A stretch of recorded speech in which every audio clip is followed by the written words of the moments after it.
Alright, what's up guys? Thanks for tuning in to another video. I apologize, I have not been putting these out very regularly. Since the first video I made, it's been several weeks.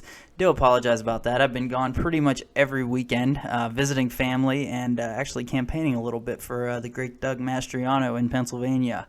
Remember, we got November 8th coming up. Get out there and vote. If you're in Pennsylvania, it's definitely a race that can be flipped from the polls, which are predicting a defeat. So make sure you get out there and vote. But I digress. Today, October 21st, 2022, Joe Biden tweets out exactly 56 minutes ago from the time making this video.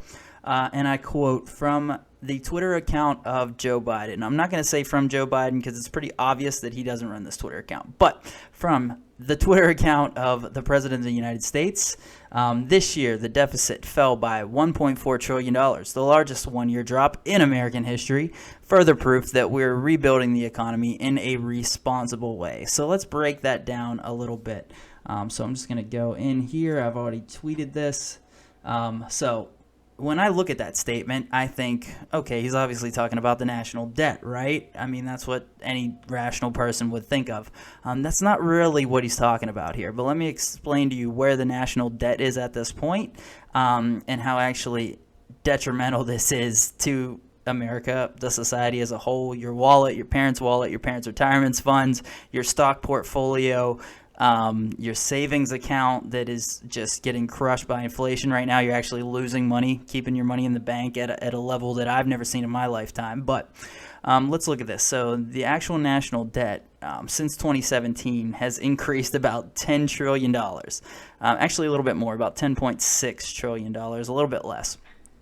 So I'm not very good at math. You know, I had to join a few too many placement tests in college. I had to take a little too many math courses. You know, I didn't do so good in that. But to me, this looks like about a 50% increase just in the last 5 years. So if we continue at that rate, it's obviously going to be unsustainable. We have unsustainable debt right now. So basically, the point I want to get across is this has nothing to do with the national debt. As you can see from last year, we're already up 1.2 trillion, which is about, you know, we did about 2 trillion last year. So I guess, you know, that rate of growth is down a little bit. You know, we're at 1.2 right now, but you got to realize we got 2 months and 10 days left in this year. So I'm assuming after the midterms that this number is just going to explode. So let's look at what they actually mean. Let's look at the deficit here. So as you can see over time, our deficit has just exploded since the pandemic in 2020.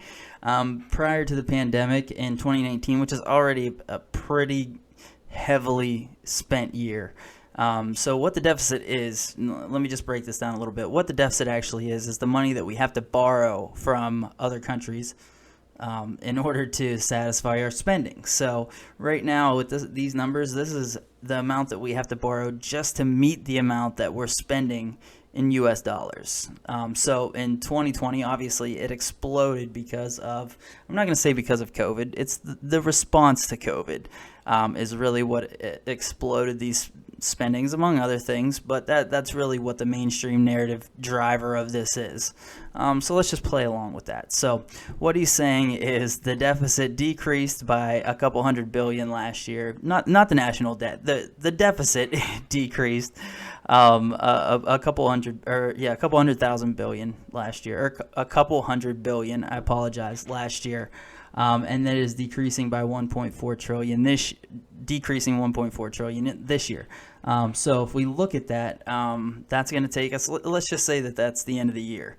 We're still at about 2 trillion in the deficit, which is double what we were at prior to the pandemic and prior to Joe Biden taking office. I'm not just going to pretend like this is all pandemic spending. A lot of this is Joe Biden's administration, his regime's responsibility, and ultimately he's the one to put the blame on. So even if the deficit goes down 1.4 trillion this year, which again we have 2 months and 10 days left, I'd imagine that we're going to be you know, not too far behind where we were last year. We're still looking at double the amount, over 100% increase in the amount of deficit spending that we had prior to the pandemic. So I don't want you to think that our national debt is going down because of Joe Biden. Basically, there's a huge problem that started, around the time when he took office, and it's becoming a little bit less of a problem. It's kind of like how the gas prices immediately exploded when he took office, and now he's pretending like the gas prices are down a little bit, which they're going back up for me. But regardless, they're about almost double what I was paying when Trump was in office. Now, I'm not one to sit here and say Trump did everything right, but it was a vast improvement from what we're looking at here. So I want to thank you for joining me for this video. I just wanted to do a quick breakdown. I'll probably follow up with a couple shorter videos about this throughout the days as the midterms come, because the rhetoric is really ramping up towards the midterms, and a lot of it is just... it's a lot of bullcrap, if I'm being honest with you. So expect a few more of these. I'm going to get a couple more deep dives coming up as well. I've been compiling some ideas for videos, so I appreciate you sticking it out with me. If you like this video, drop a like, bottom, and go ahead and share it if you'd like. But subscribe to the channel. You'll get a notification every time one of these comes out. I appreciate you. Thank you so much. Have a great weekend, guys. Take care.